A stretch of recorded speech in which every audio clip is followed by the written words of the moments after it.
তাকবীরে তাশরিক হলো জিলহজ মাসের 9 জিলহজ, মানে ঈদের আগের দিন। ঈদের কোন দিন? আগের দিন।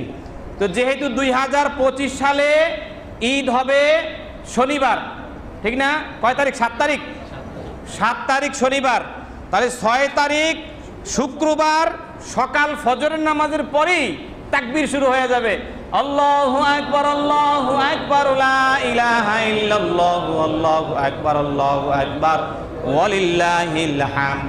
প্রত্যেক ফরজ নামাজের পরে নিম্নে একবার, নিম্নে কয়বার? এই তাকবীর দেওয়া ওয়াজিব, বেশিও দিতে পারবেন, 3 বার দেওয়া ভালো, মুস্তাহাব, তবে একবার দিতেই হবে। এটা মা বোনদেরকে জানাই দিয়েন। পুরুষদের উপরও ওয়াজিব, মহিলাদের উপরও কি? প্রতি ফরজ নামাজের পরে, মানে ফরজ নামাজে সালাম ফিরাইছেন, তাকবীর শুরু করে দিবেন এবং উচ্চ গলায় দিবেন, জোর গতিতে দিবেন। কয়দিন দিবেন? 9 জিলহজ ফজর থেকে শুরু হইল, 9, 10, 11, 12, 13, 13ই জিলহজ আসর পর্যন্ত, এই 5 দিন।